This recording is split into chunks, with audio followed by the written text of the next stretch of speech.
Sua câmera. Pronto. Boa tarde, pessoal.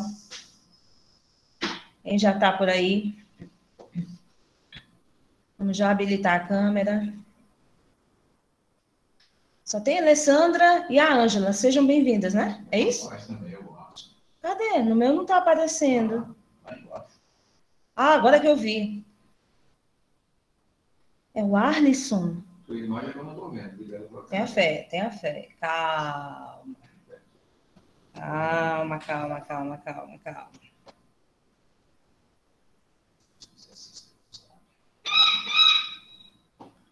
Boa tarde, gente. Boa tarde, pessoal. Parabéns aí ao... Deixa eu ver se eu estou dizendo teu nome direito. É o Alisson. Tá certo?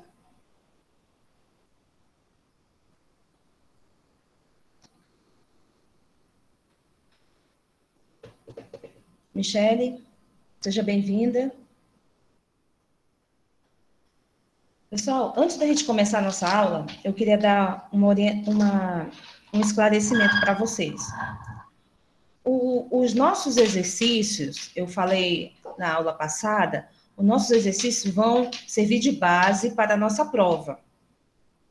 Então, dá para todo mundo fazer os exercícios, tá? Segundo, o que eu estou dando, tá sem som? Não, tem som de o Arlisson. Ah, é o Arlisson, desculpa, amigo. Então, muito bem. Seja bem-vindo. Os nossos exercícios têm mais além do que foi dado na aula. Não vale a pena eu dar uma aula curta, como a gente está tendo agora, nesse momento, e no exercício não estimular vocês a procurarem mais, sempre mais. Então, o exercício que nós estamos fazendo vão ter coisas além do que foi discutido. O objetivo é que vocês pesquisem mais sobre o assunto, tá? Então, quando vocês virem no exercício alguma coisa que eu, por acaso, não tenha dado, vão pesquisar. Porque, pelo que vocês já tiveram com essas aulas, essas poucas aulas, já dá, inclusive, eu fiz hoje um exercício mais complexo, relacionado a questões de concurso e questões de... Está cortando o áudio? Questões de provas de técnicos de enfermagem e de enfermeiros também. Então, eu fiz um pouquinho mais complexo o exercício, como é cobrado em provas de concurso, com múltiplas questões, A, B, C, D e E, e com aquele raciocínio mais puxado. São poucas questões, mas que vocês pesquisando e vendo todo o material que foi passado, vai dar certo para vocês realizarem, ok? Para vocês fazerem o exercício. Agora façam, salvem, gravem o exercício. Vai ser cobrado da seguinte forma. O Arlisson já fez o exercício, não foi isso? O Alisson já fez o exercício. Mas eu vou dar o prazo até quarta-feira para o exercício 1 e 2. E o próximo sábado para o exercício 3 e o 4, que eu vou mandar daqui para amanhã. Tá? É porque, com base nesses exercícios, nós vamos fazer a nossa prova. Nada tão difícil, mas exatamente, sem tirar e sem colocar, o que vocês estudaram, que está presente no exercício. Tá? Para ser justo, porque se alguém faltou à aula, ou se alguém não teve a oportunidade de assistir à aula... Professora, está cortando o áudio. Como assim, amor? Tá... Tu colocou alguma coisa, tirou alguma coisa? Você vai falando, o áudio vai cortando. Vai cortando. Fala a palavra, você ai, cortando. Vixe. Esse cabo aqui tá diferente. É assim. É que o microfone tá com algum problema aqui, pessoal? Peraí.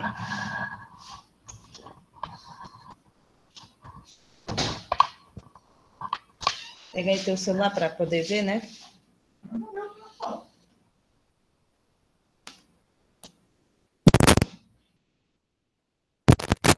Ah, tá com mau contato aí. Não, tá não. Tirei, não sei. Pega aí o teu celular. Tá normal. Não deu, tá normal. Vamos testar. Dá para ouvir agora?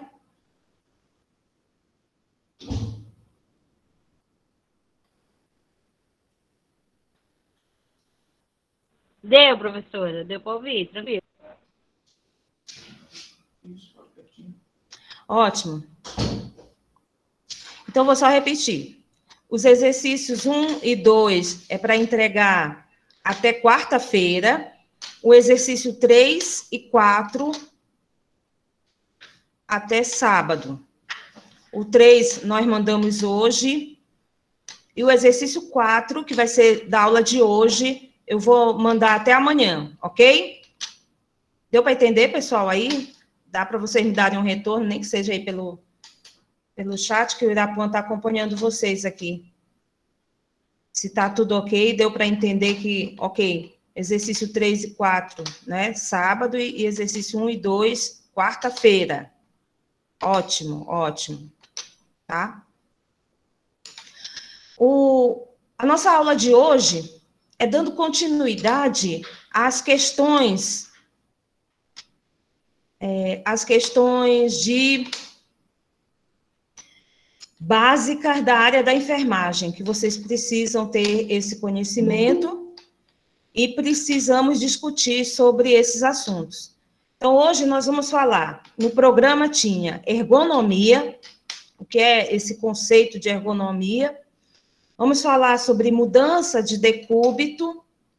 Lembra que na aula passada nós falamos sobre posicionamento? Hoje nós vamos ver, então, como fazer esse posicionamento do paciente no leito. E vamos falar sobre restrições de movimentos ou contenção de movimento do paciente. Isso nós vamos ver lá para o final da aula. A imagem. Está cortando muito o áudio. Ainda está cortando o áudio? Só tá cortando o dela. Só tá... Quem é que está falando? Alessandra? Alessandra, Alessandra, tenta sair, né, Irapuã? Do programa. Tenta sair do programa. Aumenta o teu áudio. Uhum. Tenta sair do programa e entra de novo. Porque só está cortando o teu. Tá.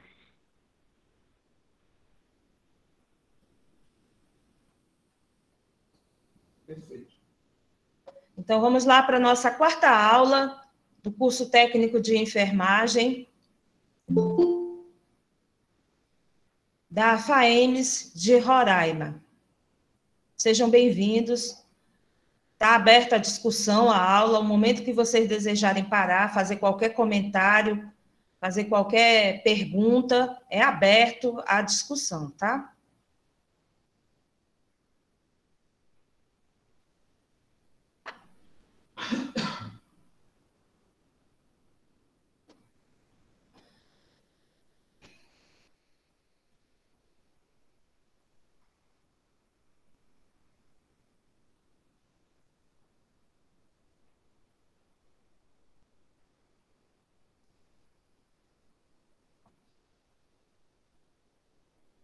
Abriu? Perfeito. Lembrando que esse material, mais exercício, mais alguns vídeos, vão ser tudo encaminhados para vocês através do grupo. Alguns já foram até encaminhados. E essa aula de mudança de decúbito é muito importante que vocês façam treinamento em casa. Eu ia pedir, inclusive, que vocês fizessem junto com o cobaia, se puderem até gravar e me mandar o vídeo depois. Pega aí sua mãe, seu pai, seu irmão, né, seu namorado, sua namorada, não sei, seu filho, alguém que tem filho, não sei. Uma pessoa que vai ser o cobaia para que nós possamos treinar. Vocês precisam fazer essa aula, tá? Só enxergar nesses slides e ver o vídeo não complementa o conhecimento. Vocês vão ter que fazer, treinar em cima da cama, no chão, com papelão, com alguma forma que você faça. E, de preferência, grave o vídeo e me mande para eu dar uma olhadinha. E se tiver alguma dúvida, se não conseguiu fazer os movimentos, é porque ainda tem alguma coisa aí para discutir. A gente vai ver lá na frente, eu vou mostrar para vocês o que é que eu estou falando aí da gravação desse vídeo. O nosso primeiro assunto, então, é ergonomia. Essa palavra vocês vão ouvir muito. Na verdade, é uma ciência que visa adequar o ambiente e seus recursos às necessidades do ser humano, considerando os fatores físicos, cognitivos, sociais e outros que possam se caracterizar como um risco para a saúde física e mental das pessoas. Resumindo o que eu acabei de falar, tudo que vier para que melhore o serviço e o corpo do profissional, estamos falando de profissional, do profissional, o físico e o cognitivo do profissional, tudo que vier para melhorar é ergonomia. Nisso, você é um ator ativo na organização e na instalação da ergonomia, porque você pode dar sugestões para melhorar o trabalho dos seus colegas e o seu próprio trabalho. Isso é contínuo, isso é dinâmico em todo o ambiente de saúde. Então, ergonomia organizacional. Nós temos 3 tipos de ergonomia. Nós vamos ver essa primeira, ainda tem a física.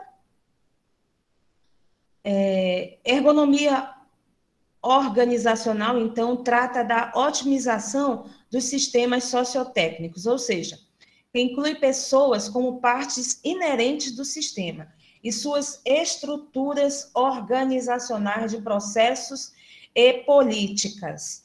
Veja, exemplos de ergonomia organizacional. As comunicações. Vocês já pararam para pensar a quantidade de placas e informações que tem dentro de um hospital? Eu vou só mostrar um exemplo aqui para vocês, mas quando vocês estiverem num ambiente desses, olhem para cima, olhem para os lados, olhem para os consultórios. Por todos os lugares que você parar, tem uma placa, onde é uma comunicação não verbal, mas essas placas são essenciais para o serviço. Outro tipo de ergonomia organizacional. O trabalho realizado em grupo. Se você não fizer um trabalho estruturado, planejado, um trabalho eficaz e eficiente, os seus colegas de grupo vão sofrer. Isso, eu posso dar um exemplo bem prático, gente. Quando o pessoal está diluindo medicamentos, tem aqueles que jogam algodão no chão, abrem as embalagens, deixam nas bancadas, né, sujam tudo, deixam o álcool aberto, e aí tem que vir outra pessoa, perder o tempo dela, em vez de estar cuidando do paciente, essa outra pessoa vai organizar o que o outro deixou tudo desorganizado. Então, o seu trabalho influencia no trabalho do seu colega. Se você não faz o seu trabalho corretamente, vai atrapalhar toda a equipe de enfermagem. Então, os projetos participativos, existem reuniões para recolher, na verdade, né? Ou pegar sugestões dos colegas, porque quem vai dizer que o serviço está com determinada dificuldade ou não é o profissional. O que é que está faltando, o que é que está ruim, o que é que está pegando, o que é que pode ser melhorado. Então, os projetos participativos são sempre eficazes e são comuns no ambiente de trabalho. Organização em rede. O próprio prontuário do paciente, as anotações de enfermagem, o registro de enfermagem é uma organização em rede. Um exemplo, né? Cultura organizacional. Até a alimentação relacionada à cultura, pessoal, é diferente. Eu imagino que lá pelo sul deve ter algum chá mais forte dentro dos hospitais. Eu imagino que os próprios colegas de trabalho devem se reunir para tomar chimarrão, né? A cultura é diferente de um lugar para o outro. Já lá, aí no norte, né, que nós temos o Pará, eu sou de Belém, né, a gente não pode comer sem uma farinha. Então, as culturas são diferentes e isso influencia na roupa, não é? No sapato, no modo de agir, no modo de falar, a gente tem que respeitar. Imagine sempre, né, que um nordestino trabalhando no sul, um paraense ou um nortista que chega no Nordeste. Há de termos respeito, né, pela linguagem, pela fala, pelo vocabulário de cada região, certo? Tudo isso faz parte da ergonomia.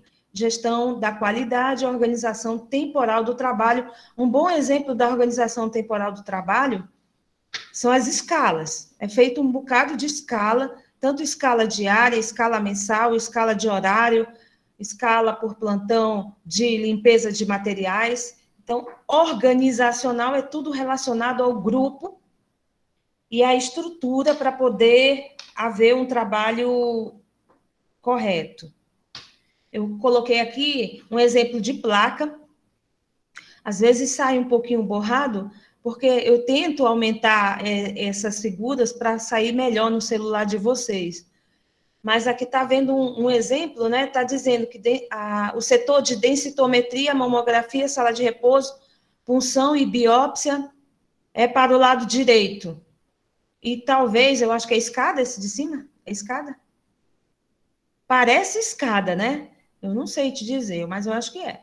Escada é para o lado esquerdo. Essas placas são extremamente comuns dentro de um ambiente hospitalar. Você tem que conhecer, tem que ver, tem que entender, porque você vai dizer para as outras pessoas. Olha ali aquela placa de metal, tem um nome, densitometria, e você segue no corredor, na direção para a direita. Você vai orientar os pacientes também a seguirem as placas. Maiara, a gente quer saída. Olha aí, Maiara. Obrigada, viu? Tá vendo? A gente não sabe, não. Eu estava pensando, eu digo, coloquei aqui, agora eu não sei, lascou. Muito obrigada, Maiara. Maiara disse aqui para a gente que é a saída. Né? Não tem o nome, mas tem a orientação. Vivendo e aprendendo. Parecia escada, né? Escada eu acho que tem, a escadinha, né? Perfeito, Maiara. Olha, um dia desse eu precisei dessas faixas. Eu estava num determinado hospital e o rapaz disse assim, siga a faixa amarela. Tinha uma faixa amarela no chão. Quando no fim da faixa amarela é o setor que você quer.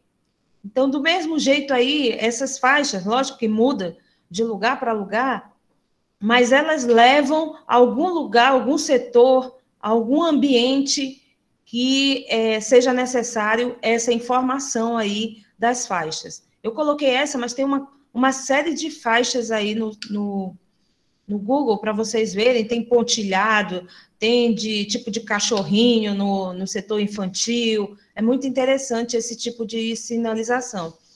Então, sinalização, comunicação, organização de trabalho faz parte da ergonomia organizacional.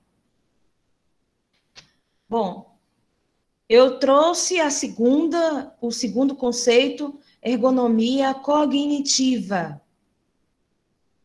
trata dos processos mentais utilizados pelo ser humano na realização de suas atividades e como eles afetam suas interações com outros elementos de um sistema.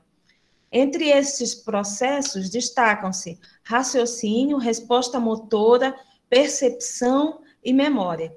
Essa ergonomia cognitiva tem tudo a ver com a área da enfermagem, principalmente com a área da enfermagem, né? Onde os processos mentais são extremamente rigorosos e requerem muito do profissional que está realizando esse serviço.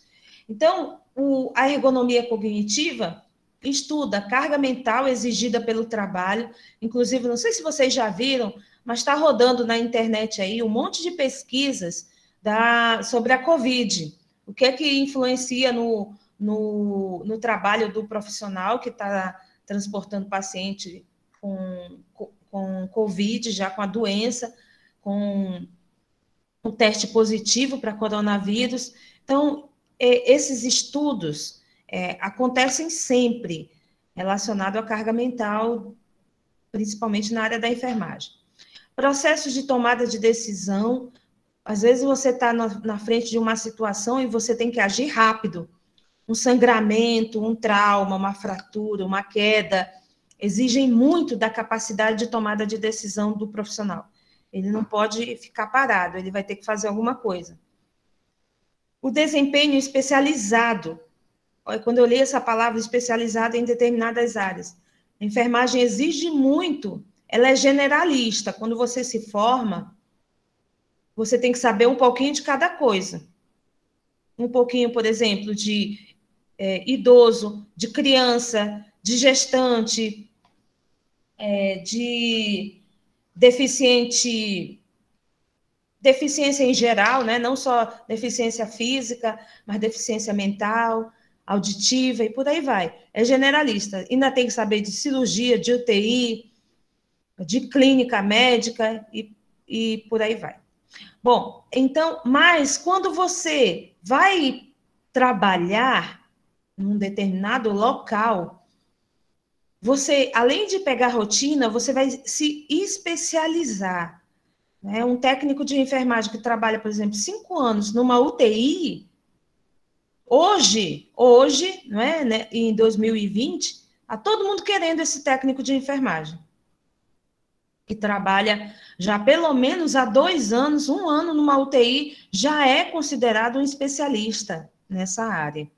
Então, o desempenho especializado na área também é relacionado à ergonomia cognitiva. Bom, confiabilidade humana, estresse de origem profissional. O estresse, gente, na área da saúde, ele é contínuo.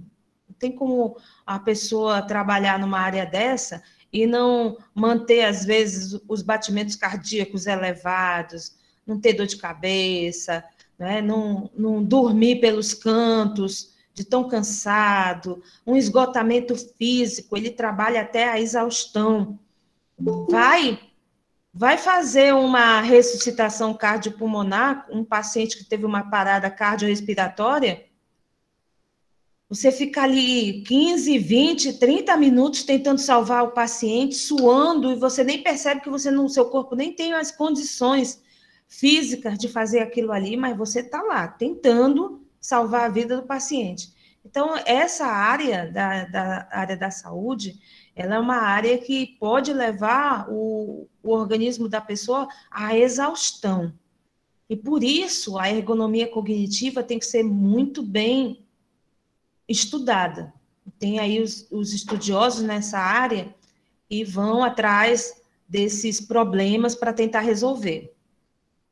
E afeta tanto quantas pessoas a gente não conhece na área da saúde, às vezes jovens que desenvolvem diabetes, hipertensão, porque comem muito mal, né, se alimentam de forma errada, é só no sanduíche, no refrigerante, né? E não conseguem comer uma comida adequada por conta do horário, do tempo. A outra coisa, quantos colegas, gente, ficam desorientados também, perdem, ultrapassam o limite da sensatez e entram na loucura. Tem um monte de colegas aí que ultrapassam esse limite, né, do bem-estar mental. Então, é bastante estudado. E aí eu trouxe aqui para vocês justamente o esgotamento. Quando eu olho essas imagens, eu fico pensando, meu Deus, como é que a pessoa dorme em cima de uma caixa? O cansaço é tão grande, né? Ó, a caixa foi o banco dela, uma caixa de plástico, né? Ou de metal. A outra caixa é o travesseiro dela. E ela está ali dormindo num esgotamento que, você olhar para uma pessoa dessa, ela não tem mais condições de trabalhar. Né? Mas mesmo assim, quando ela acordar, ela com certeza vai continuar o trabalho dela, que ela está fazendo alguma coisa aí. Então, isso aí é muito comum, infelizmente, da área da saúde. Você já tem que entrar numa área dessa sabendo, e você que tem que criar mecanismos. Se você não conseguir, você tem que pedir ajuda, né? As pessoas que possam vir a lhe ajudar. Mas você tem que saber que você tem que criar mecanismos de escape, para que você não venha adoecer. Primeiro porque você, olha, não vai poder absorver todas as doenças e as dores dos seus pacientes. Vai ser um treinamento contínuo. Tá? Ninguém está dizendo que você não se sensibilize com a dor dos outros. Pelo contrário, é do ser humano a gente se sensibilizar. Mas você vai ter que perguntar, eu vou poder ajudar? Eu vou resolver? Ou então, eu vou ajudar da forma que eu posso, no meu limite. Mas disso daí eu não posso passar, porque senão você vai se maltratar e você é que pode adoecer. Tá? Então, ergonomia era só para a gente colocar esses conceitos, porque eu passei para vocês uma NR, uma norma regulamentadora da Anvisa, número 17, que fala sobre ergonomia, e lá tem esses conceitos. Mas o que mais é estudado é a ergonomia física. A ergonomia física, então, trata da relação entre as atividades físicas executadas e as características da anatomia do ser humano, sua fisiologia, antropometria, que são as medidas do ser humano, e a biomecânica, é como o ser humano se movimenta. Então, anatomia, fisiologia, medidas e a biomecânica. É interessante a questão das medidas, a gente pode estar falando de altura, podemos estar falando de peso.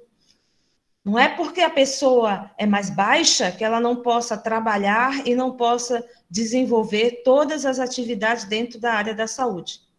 E nem também porque é muito alta que não possa desenvolver da mesma forma. Tá? Eu só lembro que eu vi uma médica, eu acho que ela não tinha 1,5 metro de altura, fazendo uma RCP, uma ressuscitação cardiopulmonar, num paciente que teve uma parada cardíaca num centro cirúrgico. Todo mundo se apavorou, ninguém soube iniciar logo a RCP, e essa médica tão baixinha, mas tão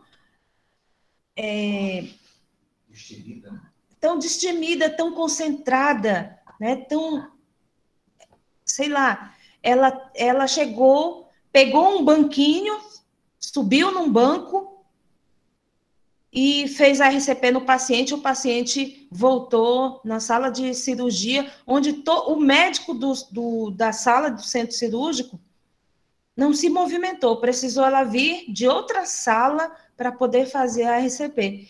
Então, às vezes, a atitude, né, proativa, as palavras.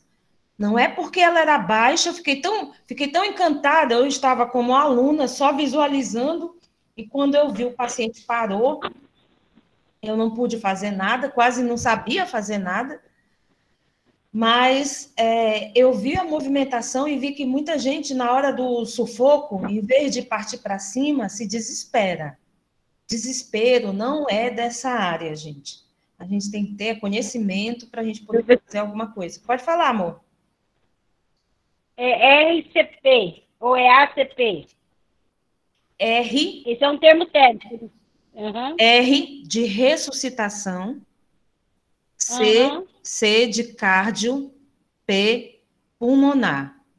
ressuscitação cardiopulmonar. A RCP, ela é feita quando existe uma PCR, uma parada cardiopulmonar, de P de pulmão. Não sei se eu falei direito, deu para ouvir? Deu, professor, tranquilo. Parada cardiorrespiratória. Não, é parada cardiorrespiratória, falei errado. Vamos voltando, quem perguntou? RCP é a ressuscitação cardiopulmonar. Quando o paciente tem uma PCR, uma parada cardiorrespiratória. Deu para captar aí? Bom, então... Deu, professor. Deu, né? Isso vocês vão aprender, com certeza. Tá? É um assunto aí relacionado a atendimento pré-hospitalar. Ok? Bom, a ergonomia física, então, ela vai falar da postura no trabalho, a forma como os materiais são manuseados, a presença de movimentos repetitivos, a projeção dos postos de trabalho, os possíveis distúrbios músculo-esqueléticos, a segurança e a saúde do trabalhador. O documento da Anvisa, que eu vou mandar para você, aliás, eu acho que já foi mandado para vocês, ele é bem mais completo do que meus slides. Eu só estou aqui pincelando esse assunto. Mas é muito importante para vocês procurarem conhecer mais, principalmente da ergonomia física. O Alisson está dizendo que acha que seja devido a esses problemas que vários profissionais dessa área só trabalham à base de medicamentos bem fortes. Com certeza, Arlisson, você falou tudo agora, não é? Você falou tudo. Eu mesmo fui aqui no IJF uma vez, o IJF é o Instituto José Frota, que é o centro de referência de trauma aqui de Fortaleza. Quando eu cheguei lá, eu fui falar com algumas técnicas de enfermagem, todo mundo era doente, todo mundo. Tinha uns que tinham tido AVC, diabetes, hipertenso, tinha uns que não conseguiam mais andar da forma correta, porque tinham problemas músculo-esqueléticos, né? E alguns trabalham realmente com medicamentos fortes. Então, a gente tem, inclusive, é um dos mandamentos do pessoal que trabalha em atendimento pré-hospitalar, primeiro cuidar de você. Né? Vocês vão ter que cuidar de vocês mesmos, primeiro. Né? Eu sou enfermeira, eu trabalhei muito tempo também em unidades de saúde, mas eu nunca quis tomar medicamentos. Tive épocas, sim, de muito estresse, mas a gente precisa ter uma válvula de escape e tem que se cuidar. Tá?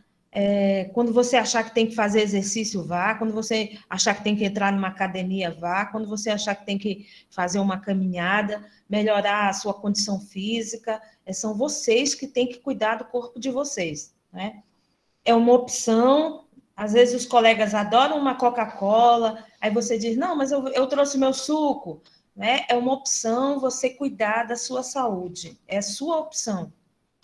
Veja, se você não se cuidar, você vai ficar desse jeito aí, né? Andando com dor, torto, reclamando, enjoado, a cara não é alegre, você vai ficar assim. Eu não estou jogando praga para vocês, não, viu? É só para vocês já irem tendo essa visão de que o seu corpo é o principal. E aqui, gente, alguns exemplos muito simples que eu trouxe para vocês relacionados à ergonomia. Olha, isso aqui eu acho que ninguém consegue fazer. Eu mesmo fico aqui, eu acho que tinha que ter um aparelho para puxar as nossas costas, né, a coluna para trás. E ninguém senta direito, você vê todo mundo enrolado.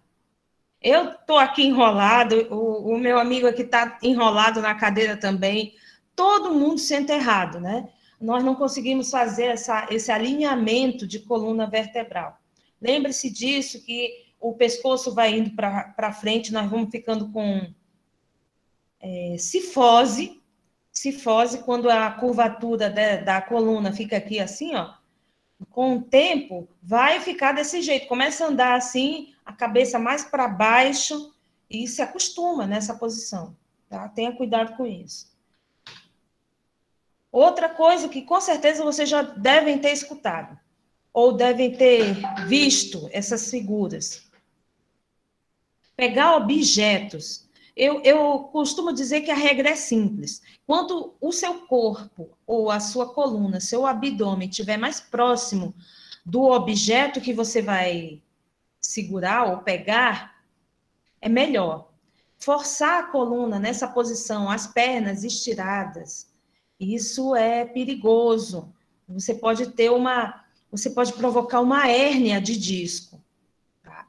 Eu não consegui nenhuma imagem, eu fiquei até triste que eu não consegui uma imagem para vocês da manivela da cama hospitalar. Porque aqui no Brasil, a gente ainda tem muitas camas hospitalares com manivelas. E a gente vê muito os profissionais com a coluna nessa posição aqui, tentando elevar a cama do paciente, a cabeceira da cama, para colocar o paciente em posição de Fowler. E aí a gente vê e é o que eles mais reclamam de dor, os técnicos de enfermagem, os cuidadores, é de estarem girando essa manivela. Porque todo mundo gira a manivela errada. Tem que baixar, dobrar o joelho, chegar no chão para girar a manivela da cama. Tá? Então, lembre-se disso. Quando você estiver girando aí a manivela, o pessoal faz a posição errada. Quem é que não faz isso aqui? Na própria casa. Dobrar os joelhos, tá? Baixar para ficar mais próximo e na altura do objeto, isso é o correto. Mas vamos ser sinceros, ninguém faz isso não. Mas a gente tem que treinar. Tem que treinar até porque dobrar os joelhos, né, também é bom, lubrifica, fortalece essas musculaturas quando você dobra e levanta. Nessa posição aqui, é mais cômoda, é mais fácil, mas maltrata a sua coluna. E passa aí 6 meses, aí você é afastado porque desenvolveu hérnia de disco por conta do trabalho de enfermagem, porque você vai fazer isso aqui milhares de vezes durante o dia. Olha aí, ó. A imagem não é muito boa, mas o colega está fazendo exatamente o que a gente acabou de falar. Por conta já de uma ergonomia organizacional errada. Gavetas embaixo. Não é para ter gavetas embaixo, pessoal. Gavetas quase no chão. Não é para ter esse tipo de gaveta. As gavetas têm que estar na altura dos profissionais, para facilitar a vida dos profissionais. Mas, infelizmente, em alguns ambientes de saúde, eles estão totalmente mal organizados e não favorece o trabalho correto do profissional.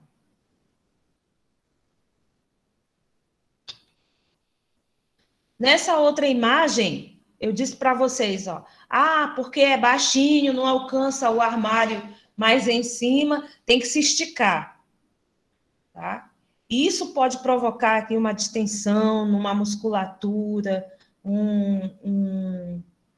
uma entorse no músculo, que nada mais é que uma lesão muscular, ou de um tendão, ou de um ligamento no pescoço, né? Dor no pescoço, o pé, até uma ruptura de algum tendão, tudo isso aqui pode maltratar o profissional. Já que você não alcança, não é vergonhoso você pegar um banquinho, não é. Se você não alcançar determinada coisa, determinado armário, você está precisando fazer algum procedimento, vai pegar um banco, sobe nesse banquinho com segurança e faz lá a sua atividade. E aqui é só colocando o objeto, seria o ideal na altura do nosso corpo, tá? Na altura do corpo do profissional. Não fique se estirando, porque isso vai causar dor. Lá na SAMR, ele diz que quando você estiver trabalhando, alguns alguns estabelecimentos, eles disponibilizam pedais, bancos para você descansar sua perna. Tudo isso é necessário. Olha a coluna da criatura aqui, né? Digamos que ela estivesse aqui diluindo medicamentos, preparando o medicamento, a coluna está toda torta. Coitado, quando ela sair do trabalho, já está com cifose. Cifose é essa curvatura acentuada na parte torácica da coluna vertebral. E aí, quando sair do emprego, desce, pronto, tá só dor. Aqui é um banco para que a pessoa estivesse fazendo o trabalho aqui na bancada e colocasse uma das pernas para diminuir a pressão na coluna vertebral. Né? E aqui seria a posição correta dela estar pegando os materiais na bancada. Essa terceira posição. O geral é você baixar ou abaixar na altura do procedimento. Aqui a pessoa está pegando aqui o pé da pessoa, não sei se é para fazer um curativo, não importa aí o que ela está fazendo. Mas ela colocou um banco na altura aqui do procedimento, né? Lógico que tem que respeitar a condição física de cada um, e às vezes a pessoa não consegue flexionar o joelho, não consegue dobrar, a condição física de cada um tem que ser respeitada. Mas lembrando que essa profissão vai exigir muito de vocês um bom condicionamento físico. Exige bastante. Posição correta para a coluna vertebral para procedimentos. Então, colocar a sua coluna, os seus braços na altura do procedimento que você quer realizar. Eu trouxe só mais um exemplo, só mais uma imagem relacionada a esse assunto, a ergonomia. Olha que banco interessante. O banco, a pessoa senta, talvez para fazer uma massagem no paciente. Aqui poderia também ser para fazer um curativo numa perna ou no pé do paciente. E no próprio banco já tem um apoio e descanso da perna. É muito chique, né, um negócio desse. Eu achei muito interessante esse banquinho dela aí. Né? Então, isso tudo é para melhorar a sua condição. Ora, você tem que saber o que é ergonomia. Eu desejo a todos que, quando terminarem o seu curso, arranjem logo um emprego. Aí você vai trabalhar e percebe que determinado procedimento que você faz todo dia está lhe causando dor, está lhe causando mal-estar, por conta do movimento repetitivo e por conta das condições do ambiente que são favoráveis a maltratar o seu corpo. Ora, se você já sabe disso, você vai lembrar dessa aula e vai levar essa sua demanda para a sua chefia. Olha, isso está me causando dor por conta disso, disso. E vai pesquisar logo a sugestão. Ó, tem que comprar isso, tem que melhorar isso, tem que comprar um banco, um armário, não sei mais o quê. Vai logo levando a sugestão, ponto. Porque isso é referente à saúde do trabalhador e a unidade que você está trabalhando, ela tem praticamente a obrigação de suprir essa sua necessidade. Então, é para isso que nós estamos hoje discutindo esse tópico, para que lá na frente você saiba se posicionar se alguma coisa tiver lhe causando esse desconforto. Nós vamos para o nosso segundo assunto. Alguém tem alguma pergunta, alguma colocação para fazer a respeito da ergonomia?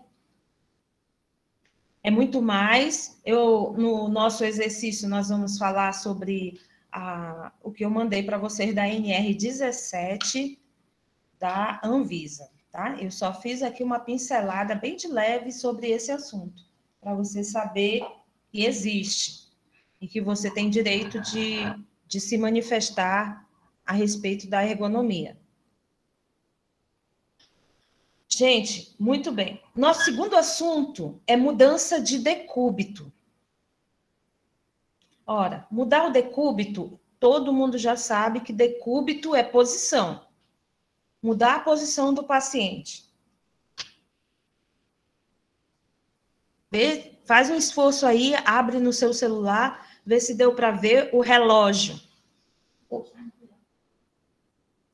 O relógio da mudança de decúbito, inclusive eu acho que eu peguei daquele site da... Deixa eu ver se eu consigo ler aqui, eu esqueci. Experiências de um técnico de enfermagem, ou de uma técnica de enfermagem. Eu fiz só uma adaptação aí do reloginho dela, que eu tirei, que estava muito escrito um bocado de palavras, e eu deixei aqui justamente para vocês fazerem junto comigo.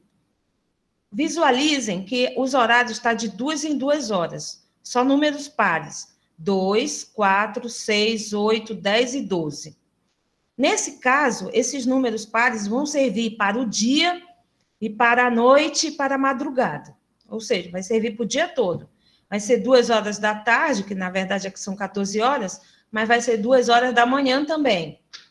4 horas da tarde, 4 horas da manhã, na verdade, 4 horas da tarde é 16 horas. Então, entenda que o relógio, ele vai servir tanto para o dia quanto para a noite. E aí, nesse caso, gente, nós temos 3 mudanças de decúbitos aqui no reloginho. Eu pergunto para vocês, como é o nome dessa primeira mudança de decúbito que está em lilás aqui? Qual é o nome da posição? Responde aí no chat, por favor. Ou se quiser abrir o som, pode responder. Lógico que você já tem subsídios para responder isso aí. A de lilás. Eu quero saber, é a mais fácil, né, gente? Seria decúbito dorsal? Isso. Muito bem. O paciente, na de lilás aqui, de 12 para 2 horas, ele está em decúbito dorsal. Qual seria o decúbito, essa de cor laranja? É aí que eu quero saber se vocês me ouviram.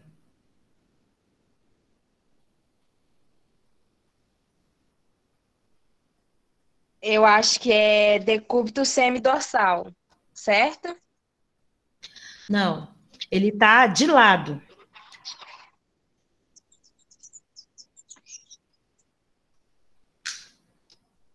Decúbito lateral.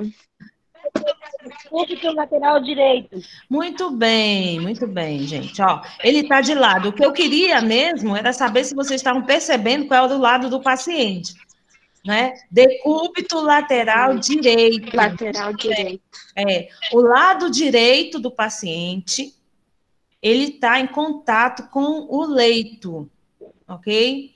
Lógico que o próximo decúbito, então, vai ser o azul, decúbito lateral esquerdo. É o lado esquerdo do paciente que está em contato com a cama, o leito. Aí ele volta para decúbito dorsal, às 8 horas, né? 12, 2, 4, 6 horas, na verdade. Ele volta para decúbito dorsal, e às 8 horas ele vai para decúbito lateral direito, e às 10 ele volta para o decúbito lateral esquerdo. Não se usa com facilidade, aliás, com recorrência, o decúbito ventral, a posição prona. Aí nós temos a posição supina, que é o decúbito dorsal. Posição supina, barriga para cima. A posição prona, barriga para baixo, decúbito ventral, é muito difícil ser usada. Tá? Tem alguns pacientes com problemas cardíacos, tem gente que diz que sufoca. Agora, para as crianças, eu nem lembrei de trazer uma imagem de neonatos para vocês, recém-nascidos.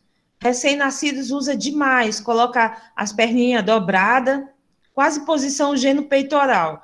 Bota as perninhas dobradas das crianças, a cabeça lateralizada, e é uma posição que eles gostam muito de dormir, em decúbito ventral, as crianças, os recém-nascidos.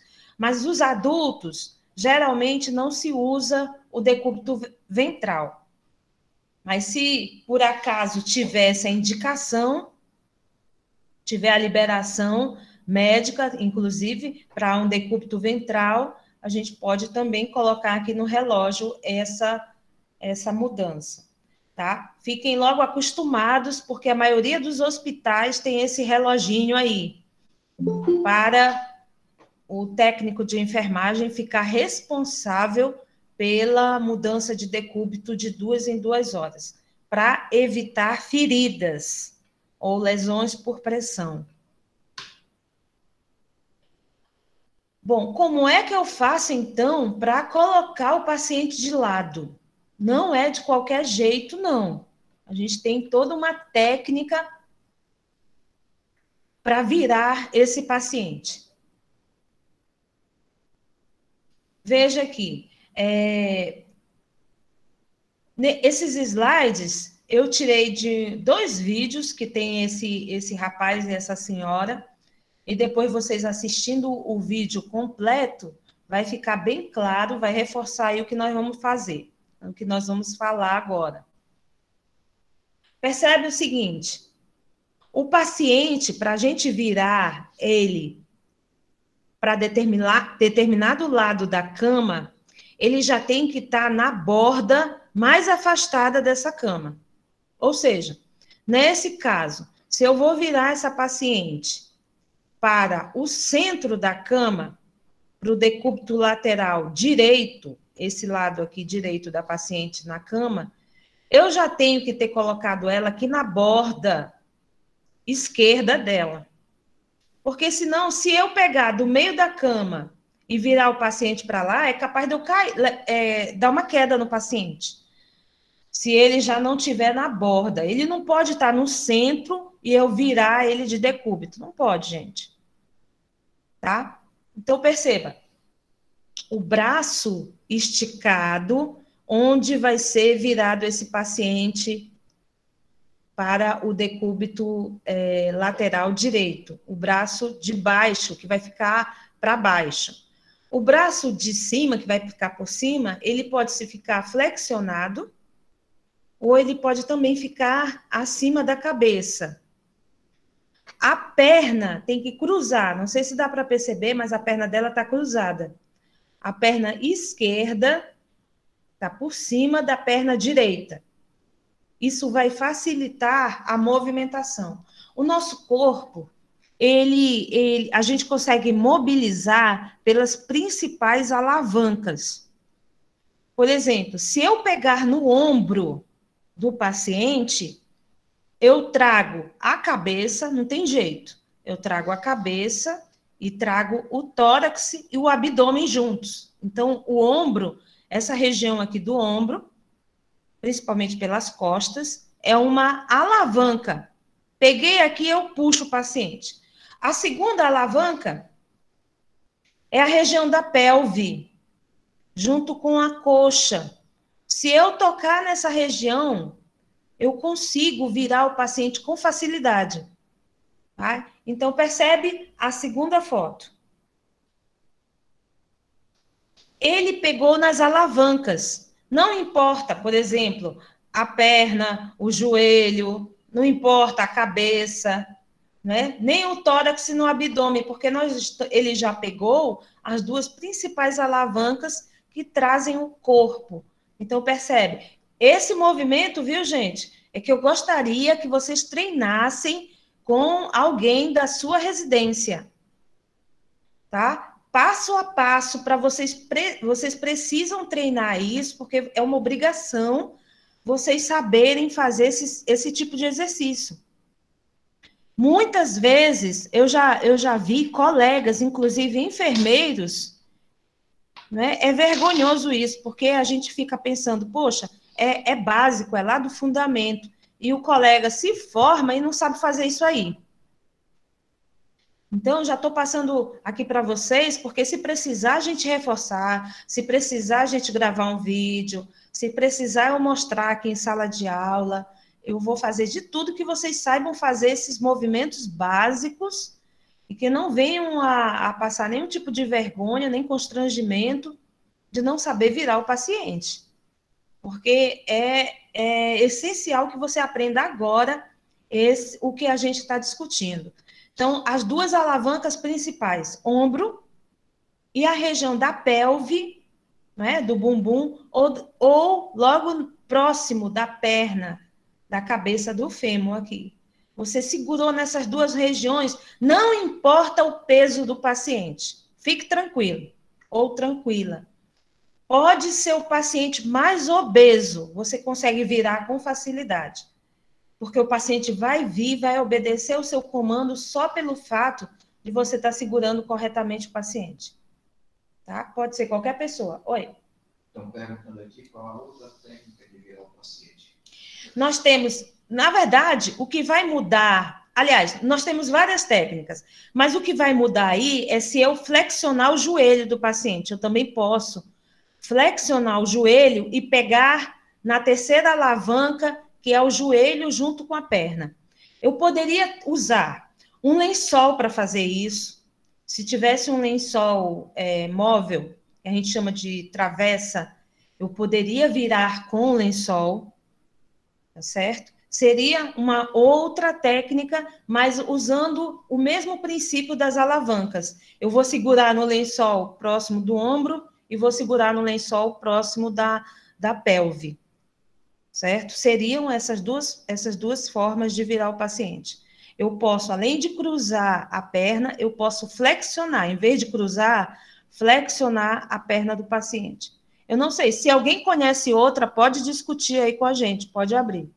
Tá? Basicamente seriam essas. A de mudar só de lado, colocar de lado. Vamos olhar aqui.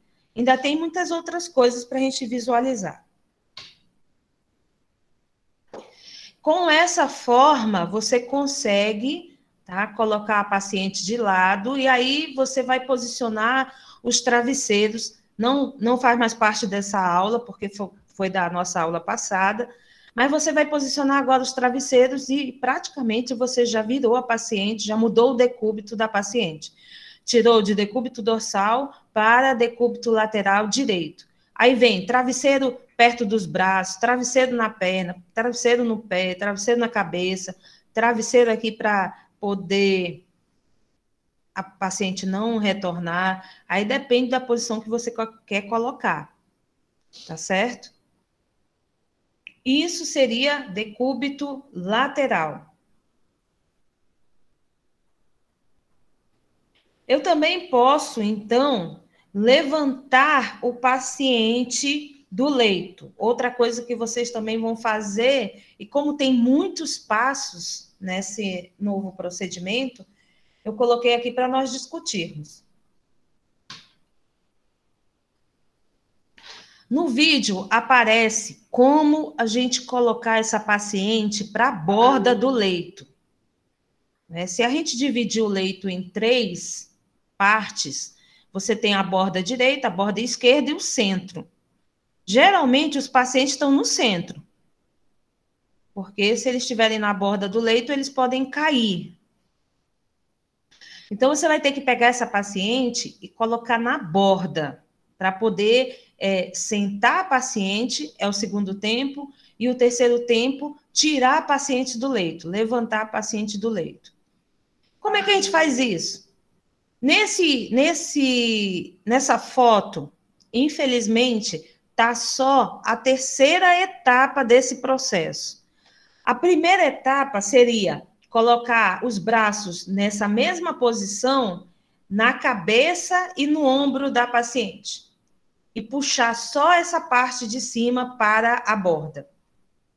A segunda etapa seria colocar os braços aqui no tórax da paciente por baixo, tá? E nessa região da pelve da paciente e puxar só o meio, puxando essa parte central do corpo também para a borda. E a última parte que ele está fazendo aqui é puxar as pernas. Porque se você puxou o ombro, aí depois puxou a pelve do paciente, as pernas ficaram bem aqui, ó. Aí ele pega, puxa as pernas para o canto. Então, para você puxar um paciente para a borda da cama, você tem que puxar ou trazer esse paciente ou essa paciente em 3 tempos, começando pela cabeça, o tórax e o abdômen, e depois as pernas para a borda. Uma coisa muito importante, gente, ó, que eu não falei aqui, mas eu vou já comentar com vocês. Não se puxa mão nem antebraço de paciente, tá? Não se puxa. Principalmente de pacientes idosos. Eu posso rasgar a pele só de puxar o paciente pela mão.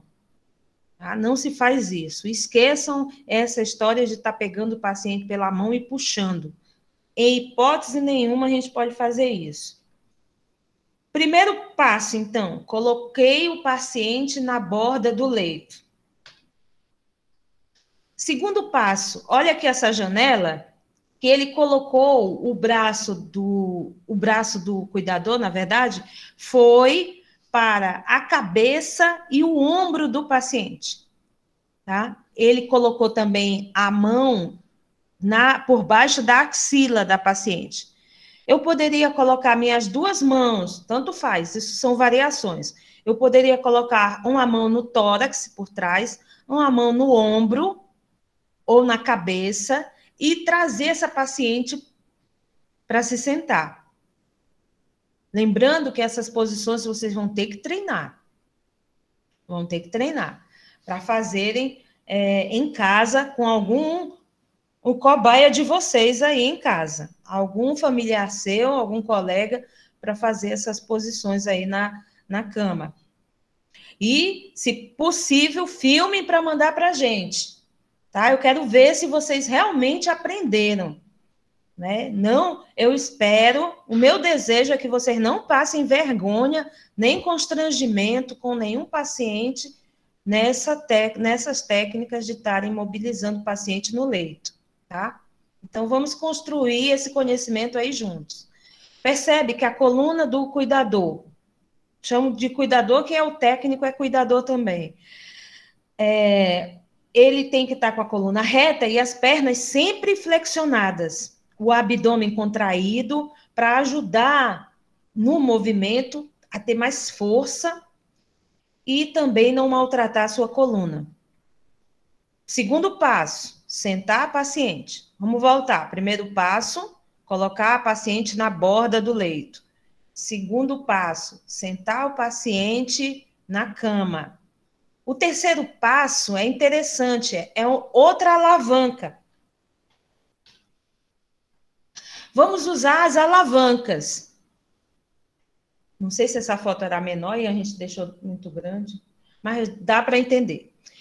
Ele vai colocar a mão de novo, se aproximando do paciente, ó, veja que ele se aproxima do paciente, coloca a mão por trás, nas costas, na região do ombro, e a mão aqui na alavanca do joelho, ó.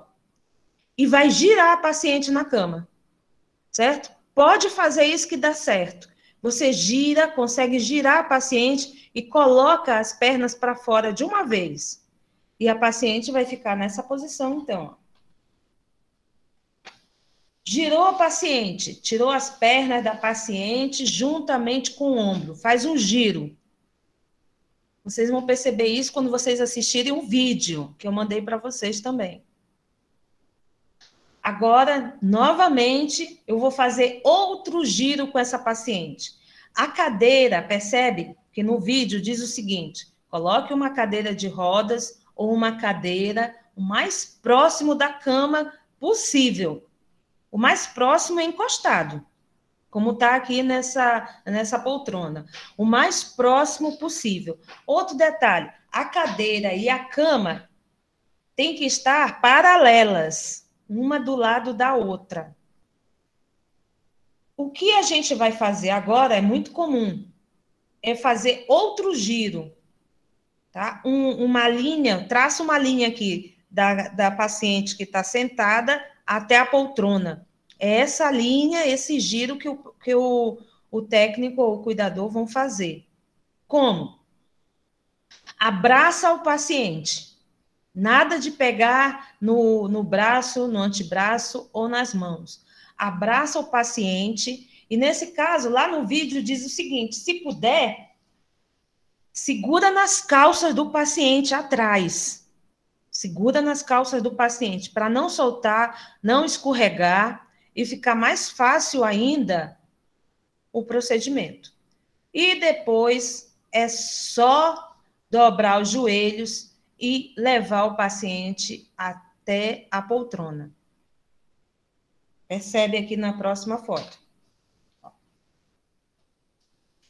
Abraçou o paciente, tem que ser assim, gente, tá? O mais próximo do seu corpo ao corpo do paciente. Explique o procedimento, tá? Quando a primeira coisa que a gente faz em qualquer movimentação, em qualquer contato que nós vamos ter com o paciente, é a gente chegar perto dele e explicar o que nós vamos fazer. Olha, meu senhor, eu vou lhe tirar da cama, eu vou ter que tocar no senhor, tem uma técnica para lhe tirar da cama, por gentileza, não se incomode, se possível, me ajude nesse procedimento. Acabou-se. Eu vou pegar aqui na sua calça para ter um apoio melhor e eu levantá-lo com mais facilidade. Você vai ter que falar tudo o que você vai fazer para que o paciente não se sinta agredido pelas suas ações ou por falta de comunicação, ele acha que você está invadindo a privacidade dele. Então, você vai ter que explicar o procedimento ao paciente, tá? Segurou no cós da calça, e aí ele vai fazer a movimentação para chegar lá na poltrona, onde já vai colocar o paciente. Percebe que flexionou os joelhos, deixou a coluna reta e deixou a paciente lá na poltrona, tá? Ah, um detalhe aqui que o meu colega está dizendo, exatamente, esqueci de dizer. Existem pacientes que ajudam a gente a fazer esse tipo de movimentação. Nesse caso, a paciente cruzou as mãos, né, cruzou os dedos no pescoço do profissional, certo? Tem paciente que, infelizmente, não consegue fazer isso. Tem paciente que já tem a força reduzida, ou ele está muito cansado, ou ele não abre os braços corretamente. Então, praticamente, o técnico de enfermagem vai fazer sozinho o procedimento. Não vai ter uma ajuda. Não vai ter ajuda do paciente. Então, perceba que ele fez uma movimentação da cama, ele apenas girou. O paciente colocou da cama para a poltrona, certo? Ainda tem mais uma foto. Quando a gente coloca um paciente na poltrona, nessa técnica, ou na cadeira de rodas, é a mesma técnica para colocar na cadeira de rodas. O problema da cadeira de rodas, primeiro você tem que travar a cadeira. Existem uns protetores de pé que você tem que levantar. Eu vou tentar fazer uma gravação disso que nós estamos falando aqui, também amanhã, com o meu colega técnico de enfermagem, para tentar ainda reforçar isso para vocês, tá? Mas, quando a gente coloca o paciente na cadeira ou na poltrona, ele fica escorregando, fica com a coluna torta, ou ele não fica numa posição correta na cadeira. E aí eu já vi muita gente puxando os braços, puxando as pernas, puxando o tronco do paciente. Não é assim a posição ergonômica e da técnica de ajeitar o paciente na cadeira, ou onde ele estiver. Cadeira de roda, poltrona. O correto é você se posicionar por trás na cadeira, como está o profissional aí, cruzar os braços lá no apêndice gifoide do paciente, a gente pode dizer que é a boca do estômago, tá? Cruzar os seus braços lá, segurar com firmeza, tá? A paciente aí, gente, poderia também cruzar as mãos, é uma segunda variante dessa técnica. E você pegar nas mãos da paciente aqui nessa posição. Em vez dele fazer assim, amanhã eu vou tentar mostrar para vocês. Ela segurando as mãos dela, ele segurando as mãos da paciente e puxando através das mãos dela.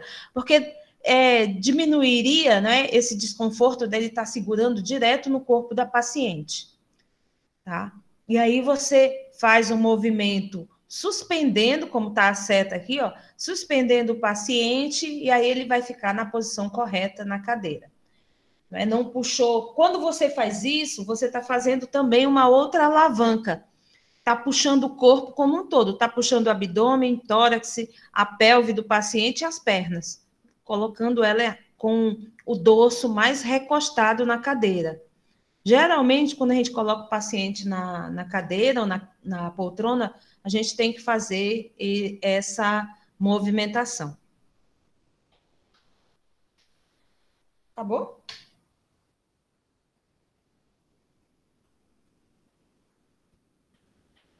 Era bom a gente discutir mostrando o videozinho, porque...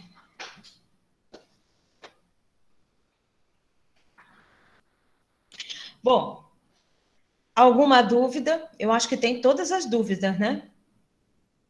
Vamos pegar essas imagens, vamos pegar os 2 vídeos que eu passei para vocês, e aproveita que amanhã é domingo, o pessoal que trabalha está de folga, tentem fazer esses movimentos que a gente mostrou hoje. Tentem fazer todos esse passo a passo dessas 2 mobilizações, porque são as principais que vocês vão realizar dentro dos hospitais. Vão realizar toda hora, todo instante, todo momento. E outra coisa, elas são básicas ainda para outros assuntos, como troca de fraldas, a colocação de lençóis. Ixi, Maria, fui eu que apertei, foi tu. Foi tu.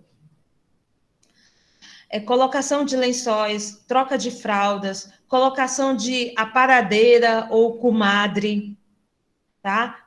Colocação de roupa no paciente, tudo depende desses movimentos para vocês aprenderem aí, que nós acabamos de discutir.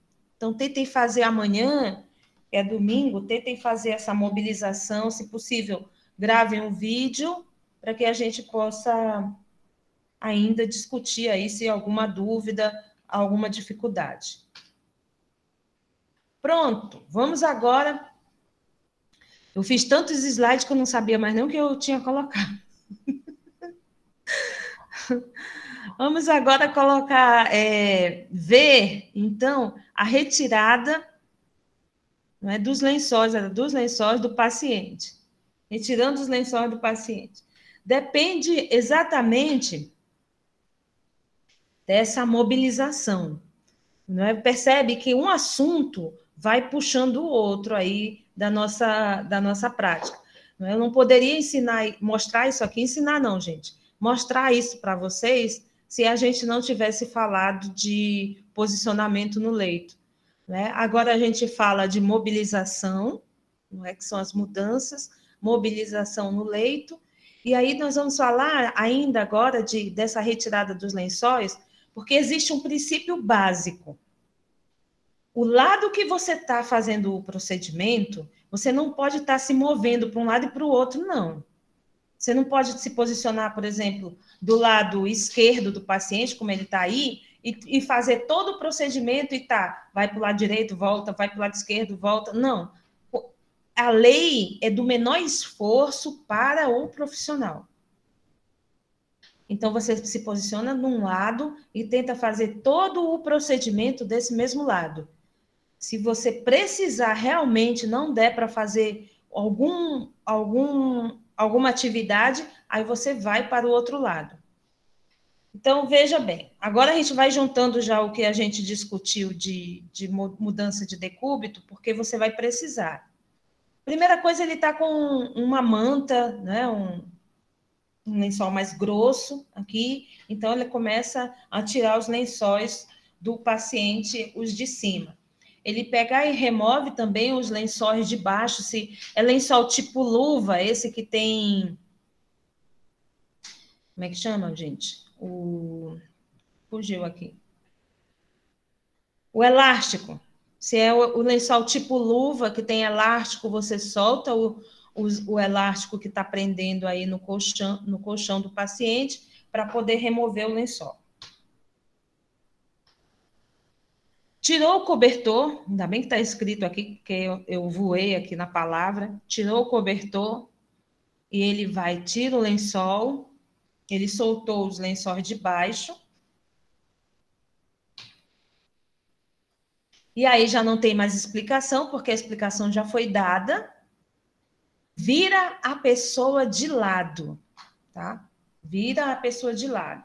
Percebe que esse cuidador aqui já fez errado. Que ele virou a pessoa. Precisou virar a pessoa, então ele foi para o lado certo. Virou a pessoa para o decúbito lateral direito. E aí ele continua puxando aqui os lençóis de cima ainda. Ele deixou esse lençol aqui na frente do paciente para proteger a intimidade. Né? Isso é muito comentado na área da enfermagem, que nós não podemos deixar nunca o paciente despido. A gente sempre tem que colocar um lençol ou nunca tirar a roupa toda do paciente, porque isso incomoda. Bom, colocou o paciente de lado. Os lençóis sujos ou lençóis que devem ser trocados, esse é o principal movimento de troca de roupa de cama, é a principal mobilização que nós fazemos. Todos os lençóis têm que ser enrolados na costa ou nas costas, não é, do paciente. Todos os lençóis. Percebe que ele enrola, ele vai fazendo um rolinho e depois, quanto mais para baixo tiver, bem para baixo do paciente, que você conseguir empurrar devagar, sem maltratar o paciente, melhor vai ser o procedimento, tá? Então, percebe que ele deixou um lençol cobrindo aqui o paciente não ficar com frio. Percebe que ele está enrolando todo o lençol que ele quer tirar nas costas. Agora, ele vem com um lençol limpo para colocar na metade que ele já tirou o sujo. Então, ele estende o lençol limpo na cama, estende o lençol limpo e o sujo está lá debaixo do paciente. O que é que ele vai fazer agora? Ele vai trazer o paciente de lá para o outro lado, retirar o sujo e colocar o limpo. Certo? Essa mobilização, ela é importantíssima. Onde nós utilizamos essa mobilização? Ora, no banho no leito, na troca de lençóis, na troca de fralda, quando o paciente urina em cima da cama e eu tenho que trocar esses lençóis, e eu não vou poder tirar o paciente de cima da cama, de jeito nenhum. E muitas vezes a gente se encontra sozinho para fazer esse procedimento. Ora, quando a gente encontra um colega que faça junto com a gente, claro que fica muito mais fácil, aí ninguém precisa sair do lado, cada um fica de um lado e fica muito mais rápido o procedimento e fica mais fácil. Mas nem sempre a gente encontra um colega para nos ajudar. Então, nessa foto, que ficou meio esquisita, mas o que é que acontece? Ele consegue retirar o lençol sujo, ele já virou a pessoa para o outro lado.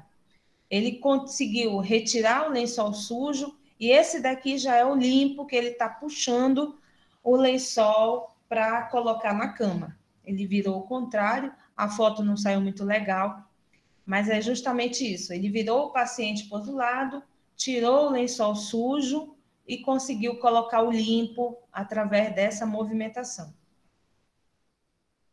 O paciente, quando ele está na cama, quando ele está acamado, deixa eu voltar aqui, quando ele está acamado, ele reclama muito de você estar mobilizando, de você estar movimentando. Mas essa movimentação não é maléfica para o paciente.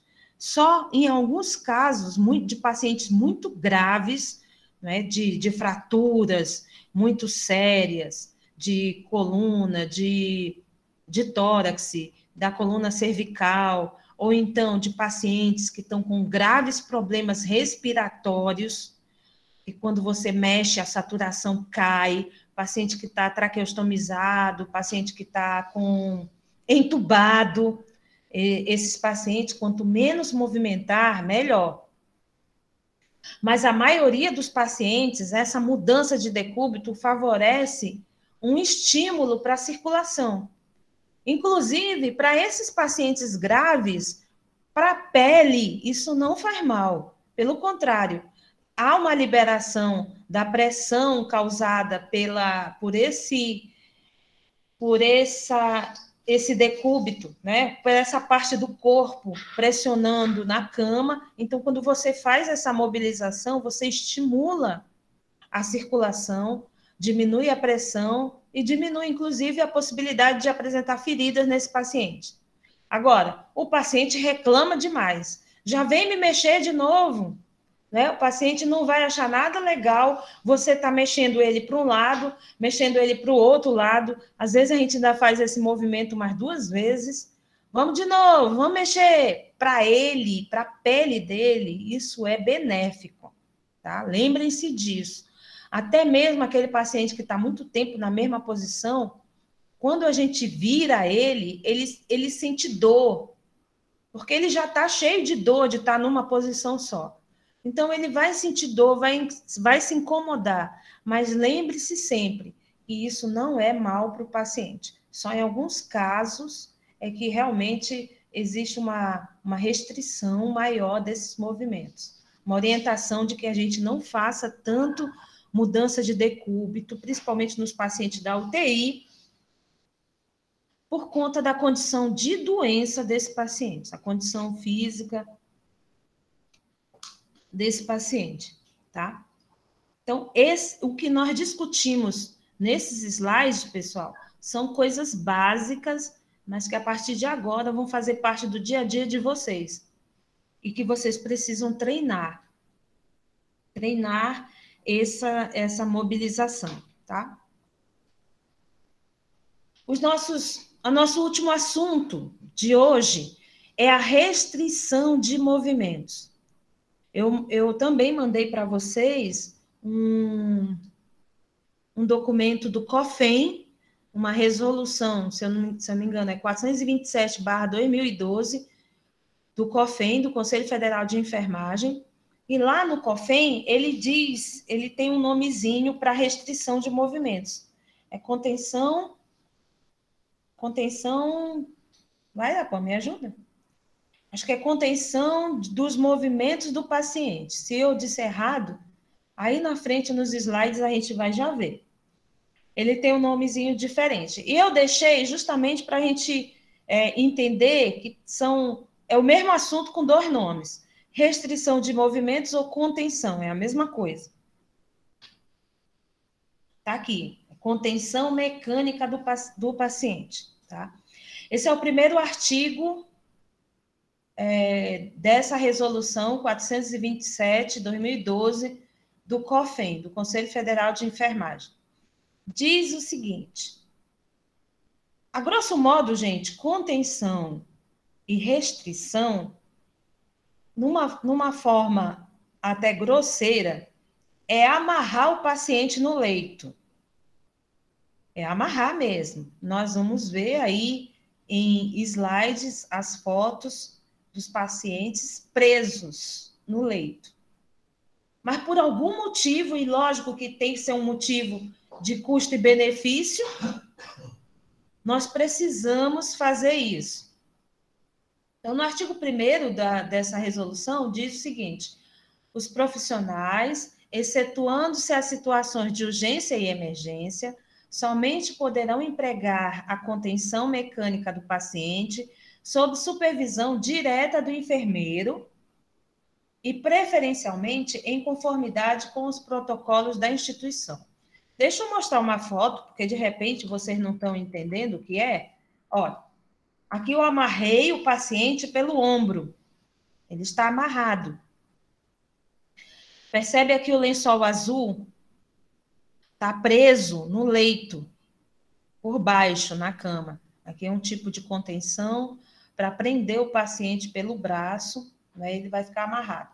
Conter é amarrar, mas de forma nenhuma você vai chegar para um paciente e vai dizer que vai amarrar ele, pelo amor de Deus, de jeito nenhum, certo? Isso é uma agressão ao ouvido do paciente e é uma agressão ao ouvido dos familiares.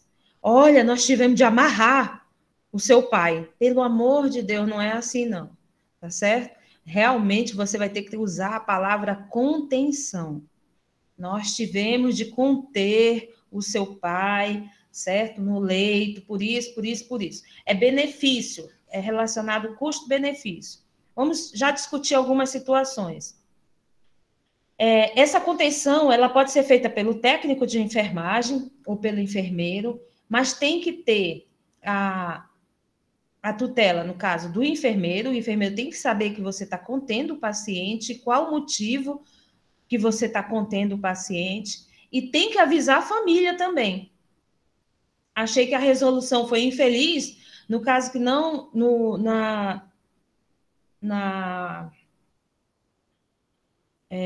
foi infeliz na sua escrita, porque não colocou a resolução que nós temos que avisar a família, tá? Temos que avisar a família que nós estamos contendo o paciente no leito. Vamos voltar aqui, que eu vou mostrar outras contenções para vocês. Existem diversas contenções, mas antes vamos discutir aqui os artigos. Um paciente, por exemplo, urgência e emergência, que está em estado de choque, que está em estado delirante, um estado de convulsão, se você não prender esse paciente, ele cai e morre muito mais rápido do que se a gente não tivesse feito a contenção, se tivesse feito a contenção. Tá? Então, nós vamos ter situações que a contenção ela é necessária. Custo-benefício chega até a ser uma atitude de preservar a vida desse paciente. Então, a resolução diz, excetuando-se as situações de urgência e emergência, somente poderão empregar a contenção mecânica do paciente sob supervisão direta do enfermeiro e preferencialmente em conformidade com os protocolos das instituições. Porque a contenção ela não é tão simples assim. Dependendo do local, nós podemos sufocar o paciente. Já existiram muitos casos desses, é por isso o medo de se deixar na responsabilidade de um profissional a contenção.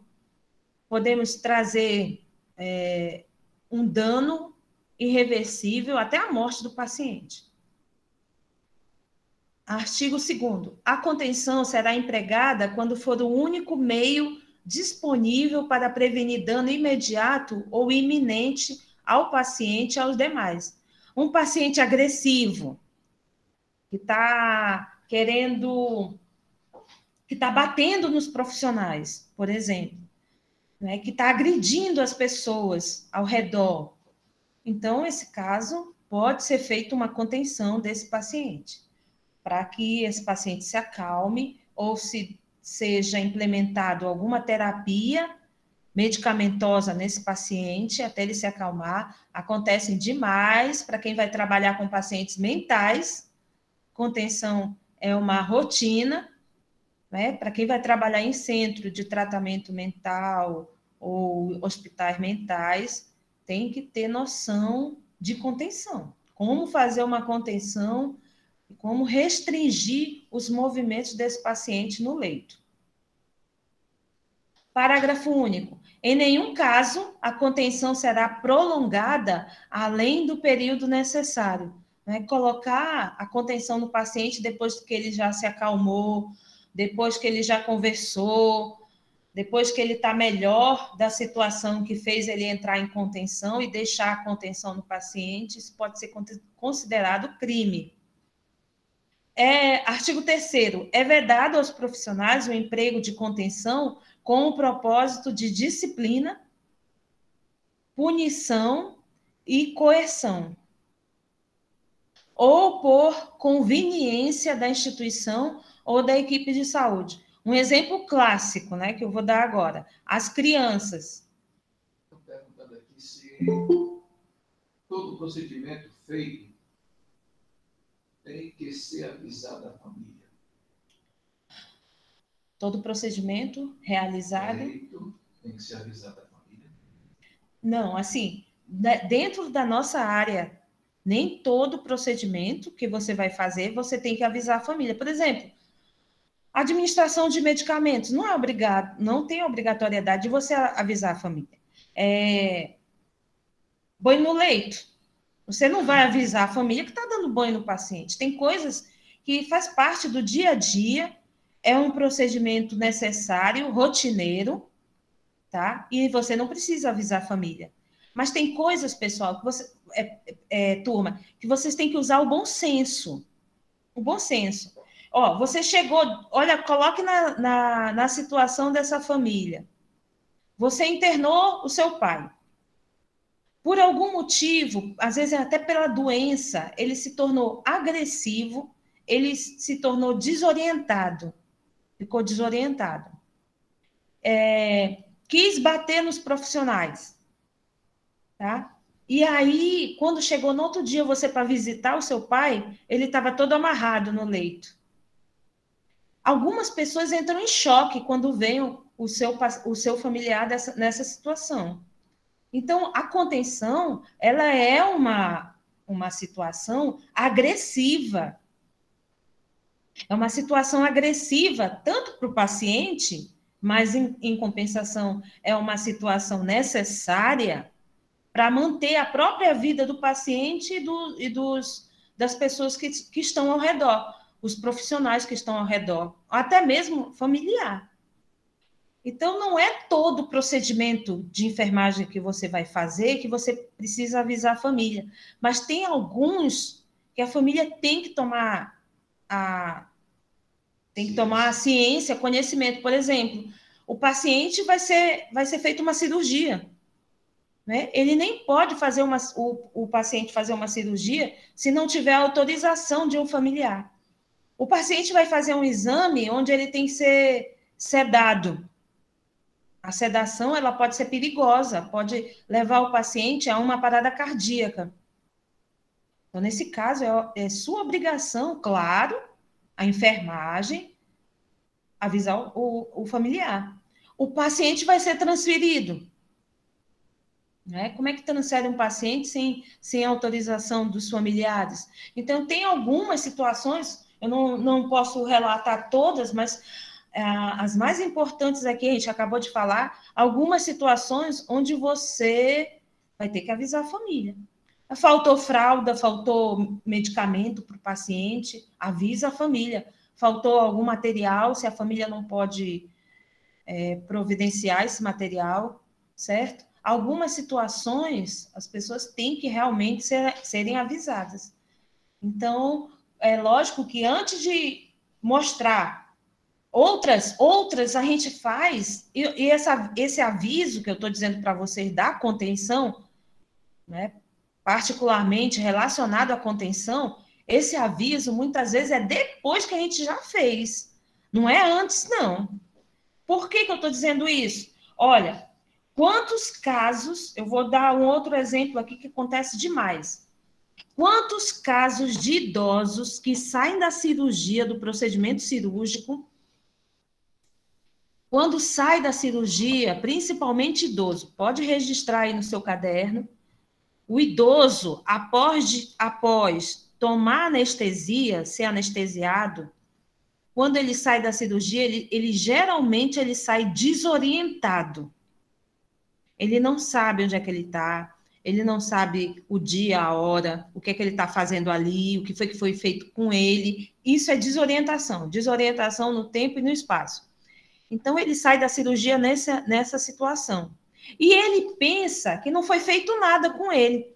Muitas vezes ele está com um corte imenso no abdômen, no tórax, na pelve, ou fez uma grande cirurgia, não pode se levantar, mas para ele não foi feito nada. Ele está desorientado. Então, a primeira coisa que ele faz é querer se levantar do leito. Certo? Então, nós temos casos e mais casos, inclusive um caso aconteceu aqui em Fortaleza, de um idoso que vinha ainda sendo transportado na maca. E os profissionais não fecharam, não levantaram a grade da maca, e o idoso caiu logo após que saiu da cirurgia. Então, esse idoso tinha que ser contido, né? Tinha que ter mais segurança na hora de retirar esse idoso da cirurgia. Ele acordou, né? Às vezes a quantidade de anestesia ela é programada exatamente para o final da cirurgia, logo após ele vai para a sala de recuperação, mas muitos pacientes acordam de imediato. Tem uns que ficam dormindo por um tempo, mas alguns acordam de imediato. Então, o paciente, no transporte da sala de cirurgia para a sala de recuperação, ele acordou, se levantou da maca, caiu e morreu. Pós-cirurgia. Certo? O que faltou? Faltou uma contenção nesse paciente. Se todo mundo sabe, é comum que o paciente idoso, pós-anestesia, fica desorientado, então por que não amarra esse paciente após a cirurgia? Para ele se levantar e cair, né? Se não vai ficar ninguém lá perto dele, tem que conter. Tem que conter. Até ele se dar conta da situação dele, ou ser explicado por alguém a situação dele, para que ele volte ao normal após a cirurgia. Tá certo?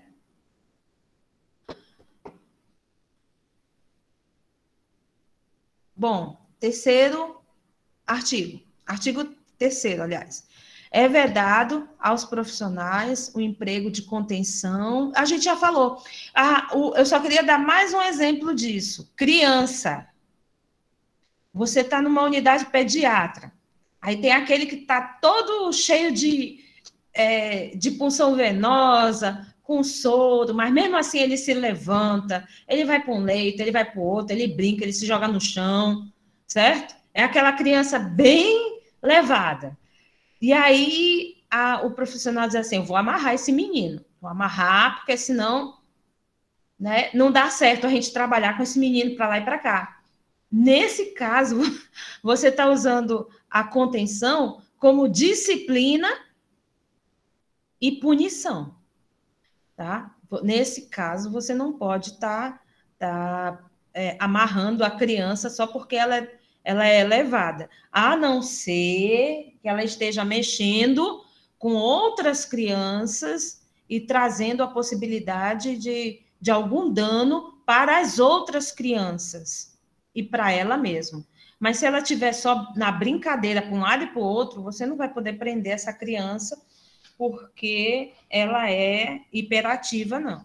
Ok? Estamos terminando aqui os artigos. Todo paciente em contenção deve ser monitorado atentamente pela enfermagem para prevenir a ocorrência de eventos adversos ou para identificá-los precocemente. Às vezes a contenção está muito firme, muito forte, muito apertada, pode causar obstrução de artéria, obstrução de veia, pode provocar necrose de tecidos, a morte de tecidos. Se a contenção for no tórax, pode apertar até o diafragma, diminuir a respiração do paciente, então pode causar danos no paciente. O parágrafo 1º, quando em contenção há necessidade de monitoramento clínico do nível de consciência, de dados vitais e de condições de pele e circulação nos locais e membros contidos do paciente, esses dados devem ser verificados com regularidade, nunca superior a 1 hora.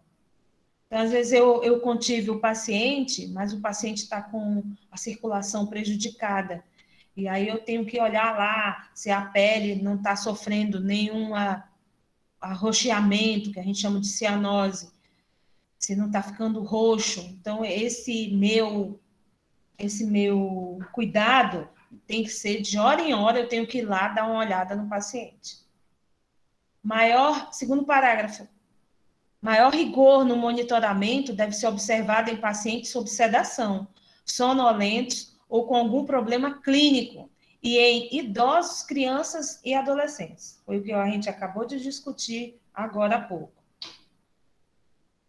E o artigo 5º diz: todos os casos de contenção, as razões para o emprego e sua duração, a ocorrência de eventos adversos, assim como os detalhes relativos ao monitoramento clínico, devem ser registrados no prontuário do paciente. Tá? Tudo tem que ir para o registro. Bom, aqui nós temos a contenção do ombro, o paciente, vocês já viram aí. Só uma observação. Essa contenção nos hospitais, no Brasil, é feito com lençóis. Tá? O pessoal pega os lençóis das unidades, os mais finos, dependendo da situação, os lençóis de algodão, e vão fazendo as contenções. Contenção não é só no leito, pode ser feito contenção numa cadeira ou numa cadeira de rodas também. Pode ser feito contenção. Aqui nós temos uma contenção dupla, além daquela contenção lá no ombro do paciente, nós podemos ainda fazer uma contenção nas pernas do paciente. Aí, para prender a pelve, observe que ele pega o lençol e torce o lençol. Tá? Então, vocês têm que aprender. Tentem fazer isso na residência de vocês, mas, pelo amor de Deus, soltem a cobaia, né? Prendam a cobaia, mas soltem a cobaia. Tentem fazer isso na casa de vocês, mas tomem cuidado de não apertar muito, né? Tentem fazer, por exemplo, no tórax, no abdômen. Aqui ele fez no joelho. Depois, vocês me digam como é feita essa contenção. Eu estou aqui com curiosidade, eu nunca fiz uma contenção dessa. Já fiz muito dessa daqui da pelve, no tórax, em paciente idoso, na cadeira de rodas, tá? Eu não sou mestre em fazer contenções, mas eu tive colegas...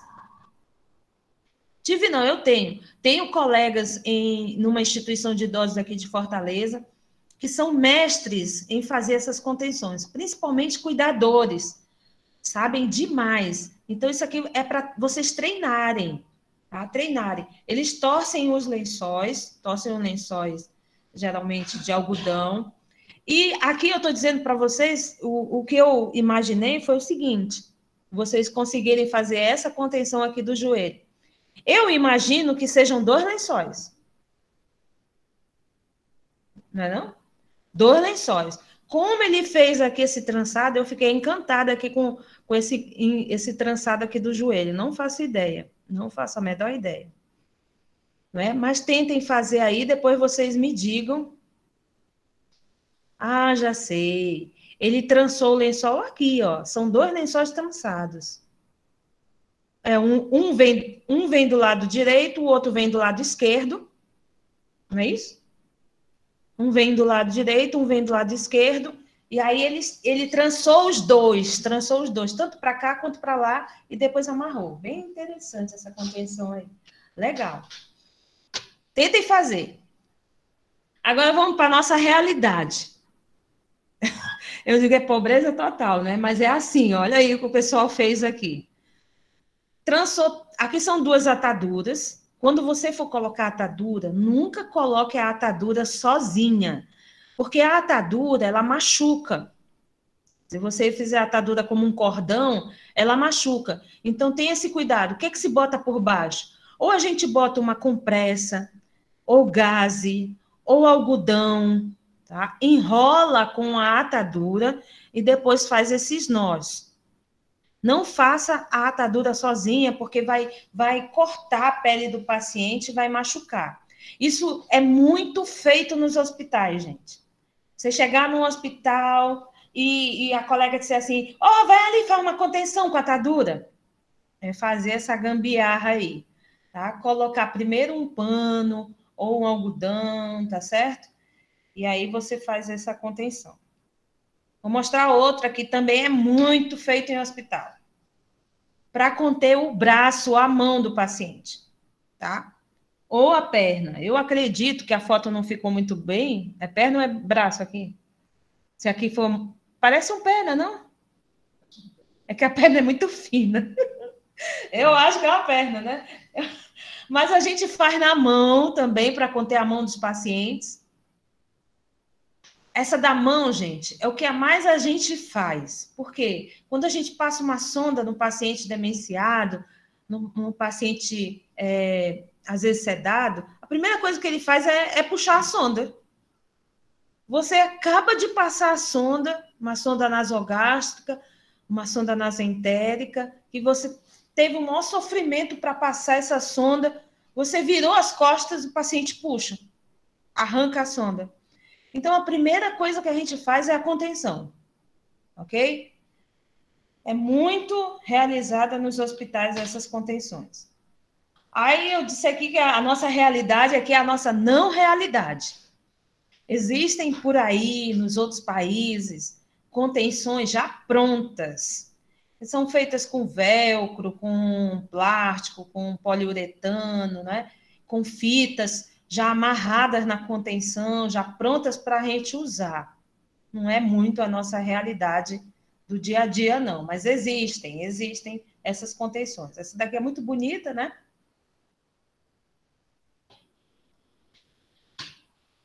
Olha aqui. Eu trouxe para vocês, se acostumem com os vídeos, com a linguagem dos outros países. Tá? Uma coisa muito interessante, gente, que a gente aprende aqui na nossa área da saúde. A linguagem, ela é universal. Se você for trabalhar aqui no Brasil, em Portugal, na Argentina, nos Estados Unidos, no Canadá, sabe? A linguagem da área da saúde, ela é universal, os termos são os mesmos, mudam apenas o material, né? E a fala, certo? Mas o material é diferente, Então, vocês estão vendo aí diversas contenções. Contenções de ombro. Tão interessante ele colocando essa contenção aqui. Contenção de pé. Os pés estão presos aqui na cama, né? Contenção de pelve. Está todo amarrado. Ele não consegue se mexer, não, esse paciente. E contenção de punhos. Que faz com que prendam os braços desse paciente, tá? Então, aqui é uma restrição completa, ok? Eu trouxe aí, isso não é daqui do Brasil, a gente fazer um negócio desse, haja lençol. Isso é de outro mundo. Outro lençol, né? Olha, eu trouxe esse caso e vamos discutir esse caso aqui, porque é muito feita também nos hospitais esse tipo de contenção. Coloca uma gaze na mão do paciente, ou então um rolinho de atadura, faz um rolinho de atadura na mão. Ele fechou os dedos aí, você percebe que ele fecha os dedos do paciente, depois ele passa uma atadura. Se o paciente for ficar com essa contenção, eu digo só um dia, os dedos já ficam tudo doloridos e pode causar uma lesão nos tendões do paciente. Não é a posição correta de se fazer contenção. Né? Deus o livre, se o paciente for passar 2 dias, ele não abre mais a mão no 3º dia. Fica com as mãos fechadas, vai causar uma dor imensa nos dedos do paciente e vai causar aí uma lesão pro resto da vida. Então, é a nossa realidade. Por que ela fez desse jeito aí? A pessoa fez desse jeito. Provavelmente é um paciente que está sondado e é para ele não puxar a sonda. Então, amarra a mão dele todinha aí, ele não consegue desamarrar. Lógico que ele vai fazer numa das mãos e na outra, tem que ser nas duas. Amarra a mão do paciente que ele não vai conseguir puxar. Em compensação, ele vai ficar com os dedos doloridos e tortos. Tem que ter muito cuidado com isso. Eu trouxe essa porque já existe essa outra, olha. Essa outra, inclusive, meus alunos cuidadores estão aí à procura desse tipo de contenção. A mão fica aí dentro como se fosse uma raquete, tá? A mão fica dentro dessa parte furadinha e é colocado um cinto e a mão fica aí contida. Isso é excelente, principalmente para idosos. Idoso, a gente vai, passa a sonda na... Já aconteceu diversas vezes isso comigo, a gente passa a sonda no paciente, a gente vira as costas, ele puxa. Mas se ele tivesse... Inclusive idosos com Alzheimer, com demência, eles fazem isso. Ó, se tivesse com a luva, e essa luva aí é excelente, né? Essa luva é excelente, a mão fica aberta, não vai ficar com dor, ele pode, inclusive, mexer a mão aí dentro, né? Fazer exercício na mão, maravilhosa essa luva, tá certo? Então, eu trouxe esses 3 assuntos hoje para a gente discutir, e o recado de hoje é: preguiça, mãe da pobreza e de todos os vícios, né? Parabéns, quem estava aqui com a gente, assistiu a nossa aula. Posso fechar aqui? Pode para você. Pessoal, eu mandei um vídeo em inglês. Eu espero, não se preocupe com a linguagem. Espero que vocês traduzam, né? Pode dizer que eu espero que vocês traduzam o vídeo para mim. Mas não se preocupe com a linguagem, tá? O que vocês vão achar interessante é como conter os pacientes. Vocês já vão treinando aí como conter os pacientes, mas é o tipo do paciente agressivo, com demência, ou então aquele paciente mental, e eles pegam os pacientes pelas pernas numa facilidade. Já viu? Pronto. Eles pegam uma facilidade e prendem um paciente no leito todinho. O objetivo não é vocês verem o inglês, não, e quem tem dificuldade, não se preocupe. O objetivo é você ver a imagem. A imagem vai trazer aí um aprendizado bom para todos nós. Eu vou ver esse vídeo hoje, que não deu tempo de eu ver ontem todo o vídeo, mas eu achei muito legal o modo como eles pegam as pessoas e prendem na cama. Eu só não falei ainda, ou se eu falei, eu vou só repetir, o paciente às vezes está com convulsão e você precisa prendê-lo para ele não se machucar. Paciente agressivo por conta de uso de drogas, às vezes a gente tem que prender ele no leito também. Então, é uma necessidade. Eu não sei se vocês já tinham escutado essa atividade da enfermagem, mas vai fazer parte do dia a dia de vocês, todos esses assuntos que nós discutimos hoje, tá bom? Vejam aí no grupo, quarta-feira é a nossa próxima aula, Ira? Quarta-feira, nossa aula. 5 horas aqui, 4 horas lá. 5 horas aqui em Fortaleza, às 16 horas aí, né, em Roraima. É a nossa próxima aula, outros assuntos bem interessantes que nós vamos ter. Quarta-feira, todo mundo fazendo aí o exercício, tá?